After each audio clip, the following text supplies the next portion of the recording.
मित्रों, नमस्कार। आज हम चर्चा करेंगे, क्या आप बात करना जानते हैं? बात करने की कला पर। बात करने के ढंग पर ही बात बनती अथवा बिगड़ती है। क्या आप बात करना जानते हैं? जब भी आप किसी से कुछ प्राप्त करना चाहते हैं, यदि आपको अपनी बात करने का सलीका या ढंग है तो बात बनेगी, वरना बात बिगड़ भी सकती है।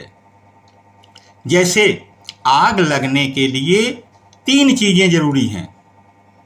पहली ईंधन जिसमें आग लगनी है, दूसरा हवा या ऑक्सीजन, और तीसरा टेम्परेचर उतना चाहिए जिस पर कि आग लग जाए। यदि इन तीनों में से कोई भी एक चीज कमी रह गई तो आग नहीं लगेगी। और वही तरीका है आग बुझाने का भी। कहीं आग लग गई है तो उपरोक्त तीनों चीजों में से एक चीज हटा दीजिए, आग बुझ जाएगी। जैसे ईंधन को हटाकर आग बुझाने की क्रिया को स्टारवेशन कहते हैं। ऑक्सीजन या हवा को हटा करके आग बुझाने को स्मूदरिंग कहते हैं। और तापमान या टेम्परेचर को घटा दीजिए, टेम्परेचर को कम करिए, तो आग बुझाने की क्रिया को कूलिंग कहते हैं। ठीक उसी प्रकार आपकी बात करनी तभी बनेगी, सफल होगी, जब 3 चीजों का मिलाप होगा, अन्यथा बात नहीं बनेगी। वह 3 चीजें कौन कौन सी हैं? पहला है 3 आर है, हम मान लीजिए 3 R: right time, right place और राइट मूड, जिससे आप बात करना चाहते हैं। यानी कि सही समय, सही जगह और उस व्यक्ति का सही मूड है कि नहीं है। यदि तीनों किसी भी जगह आप आजमा लीजिए, सोच लीजिए, चाहे कितना भी क्लोज क्यों हो, चाहे पति पत्नी का संबंध हो, बाप बेटे का संबंध हो, भाई भाई का संबंध हो, बॉस सबॉर्डिनेट का संबंध हो, किसी का भी संबंध हो, यदि तीनों आर एक साथ मिले हुए हैं तो बात बनेगी, नहीं तो बिगड़ जाएगी। एक छोटी सी कहानी बताते हैं ऑफिस की। एक व्यक्ति था, उसको हमेशा छुट्टी चाहिए थी, जब चाहिए तब। देखिए, कभी उसकी माँ मर गई है, कभी उसका भाई मर गया है, कोई उसके दादा मर गए हैं, कभी की बहन की शादी पड़ी है। बास के घर पहुंचता और वो जो है साहब तो बास जानते थे। एक दिन संयोग से ऐसा हुआ कि बास का दरवाजा सुबह सुबह नॉक किया, और बास का मूड उसको देखते ही तो समझ गए, प्री कंसीव्ड आइडिया, समझ गए कि ये किस लिए आया होगा, छुट्टी चाहिए होगी तभी आया है सवेरे सवेरे। लगे डांटने, तुमको आ गए छुट्टी लेने के लिए, तुम्हारा काम बस यही है। खूब सुनाए, 10 मिनट बोलते रहे और नीचे मुड़ी करके सुनता रहा। उसके बाद जब बास थक गए तो बोले, अच्छा बोलो क्या किस लिए आए हो? तो सर, मेरी बेटी की शादी है, आपसे हाथ जोड़कर निवेदन, ये कार्ड देने आया था। हालांकि बास उस समय शर्मिंदा हुआ, लेकिन अपनी बात कहने के लिए ये 3 आर का ध्यान रखें: राइट टाइम, राइट प्लेस और राइट मूड। तीनों का संयोग मिलाएं। मिल रहा है तो बात करें, नहीं मिल रहा है तो अगले क्षण का, अगले समय का, अगले सही समय का, अगले राइट मूड का और अगले जो है सही जगह का इंतजार करें। एक सीनियर सिटीजन के लिए बड़ी सुंदर सी भजन बनाया हूं, वह जरा सुने और आनंद लें और समझें। अरे अभी तक भरम में जीवन गंवाया, यही जानता मुझको सभी चाहते हैं। अभी तक भरम में जीवन गंवाया, यही जानता मुझको सभी जान चाहते हैं। जब आया बुढ़ापा तो समझ में ये आया, स्वार्थ के नाते सभी मानते थे। अभी तक भरम में जीवन गंवाया, उम्र 20 की तक यही जानता था, माता पिता बाल सखा सब मेरे थे, उम्र 20 की तक यही जानता था। माता पिता बाल सखा सब मेरे थे, बनूंगा बुढ़ापे का सहारा मैं उनका। लालच में शायद वो बाहें धरे थे, खेलेगा कूदेगा कौन साथ उनके। सखाओं का स्वार्थ सब घेरे पड़े थे, सखाओं का स्वार्थ सब घेरे पड़े थे। ओ अभी तक भरम में जीवन गंवाया, उम्र 60 की तक यही समझता था, हमारे बिना बच्चे जी ना सकेंगे। जब तक रिटायर नहीं हुआ था तो मेरे मन में यही भ्रम था। उम्र 60 की तक समझता यही था, हमारे बिना बच्चे जी ना सकेंगे। जैसे मिले उनके जीवन के साथी, कहाँ हो गए गुम कह ना सकेंगे। ये हर सीनियर सिटीजन की पीड़ा है, सबकी होगी, इतना विश्वास है। रिश्तों की ये उम्र का तकाजा होता है, हर उम्र में इस प्रकार की व्यवस्थाएं हो जाती हैं।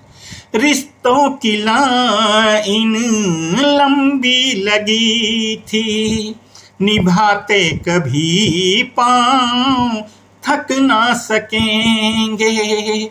स्वार्थ जब उनके पूरे हुए तो, स्वार्थ जब उनके पूरे हुए तो, कहाँ हो गए गुम कह ना सकेंगे। हो अभी तक भरम में जीवन गंवाया।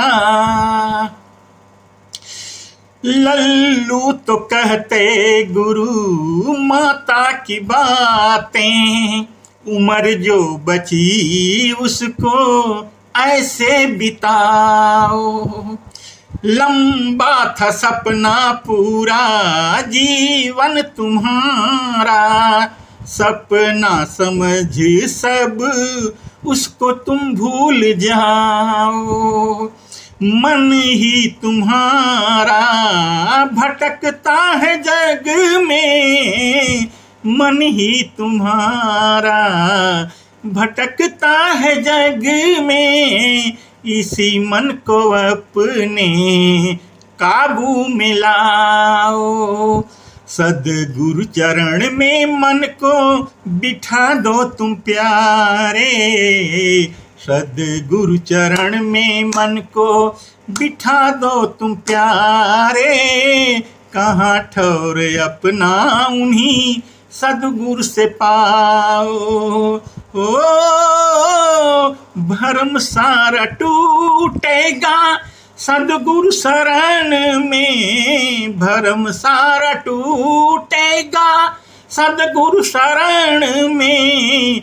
हो कौन तुम और कहाँ से हो आए, यही मन जगत में जो भरमा रहा था, यही मन जगत में जो भरमा रहा था।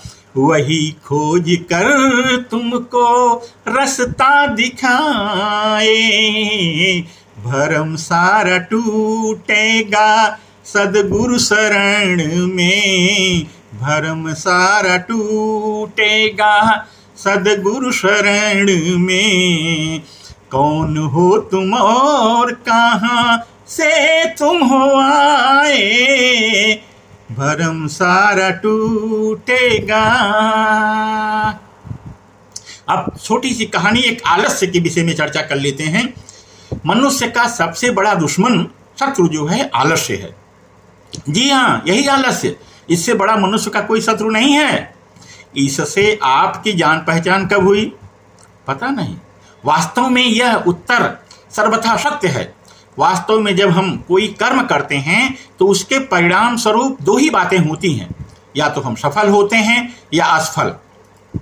सफल हुए तो कोई बात नहीं, परंतु जब हम असफल हो जाते हैं तो उसके कारणों की जांच करते हैं, और जब कारणों की जांच में करते करते ये पता चलता है कि ये वही आलस्य है जिसके कारण हम अपने लक्ष्य की प्राप्ति नहीं कर पाए और असफल हो गए, तो उसके भगवान के बनाए हुए 84 लाख योनियों में संख्या की कमी पड़ सकती है, परंतु आलस्य के बनाए हुए बहानों की संख्या में कभी कभी नहीं पड़ सकती। जब जैसे जरूरत समझता है वैसा बहाना ये बना लेता है। कभी बहुत सर्दी का बहाना, कभी बहुत गर्मी का बहाना, कभी बहुत सी बड़ी बीमारी का बहाना, बरसात का बहाना, कपड़े नहीं थे इसलिए हम उस दिन नहीं फला जगह नहीं पहुंच सके। बच्चा जब छोटा होता है तो उसको उसकी इस आलस्य से कोई जान पहचान, कोई दोस्ती नहीं होती। माँ की गोद में दूध पीता बच्चा अगर यदि किसी आवाज को सुन लेता है कि कहीं बाहर से कोई खिलौना आ गया है, डुगडुगी बजाई, सीटी बजाई, तो माँ का स्तनपान छोड़ करके वह देखने को आतुर हो जाता है कि बाहर नीचे सड़क पर हो क्या रहा है, ये आवाज कहाँ से आ रही है, कौन पुकार रहा है, और वह उस लक्ष्य की प्राप्ति के लिए फौरन दूध पीना छोड़कर चल देता है। उस समय कहाँ से उसे आलस्य आता है? सूर्य की चटकती हुई धूप, चाहे मूसलाधार वर्षा हो, पांव में चप्पल हो या नंगे पांव, इन सभी बातों से उसे कोई फर्क नहीं पड़ता। उसे तो अपने लक्ष्य को हासिल करना होता है और वह हर कीमत पर उसे प्राप्त करके ही दम लेता है। इस अवस्था में आलस्य उसके मार्ग का रोड़ा नहीं बन पाता। जैसे जैसे वह बड़ा होता है, उसे अपने दायित्व को निभाने का समय आता है। वह अपनी तरफ से कोशिश भी करता है, परंतु असफल हो जाता है। असफलता के बाद उसे पता चलता है, अरे यह क्या, हमें तो मित्र की शादी में दिल्ली जाना था। जब नहीं जा पाते तो बाद में सोचते हैं, पता चलता है कि आलस्य के कितने बहाने बना दिए हैं। पैसों की थोड़ी दिक्कत थी, इतनी गर्मी पड़ रही है कि शायद हम बीमार न हो जाएं।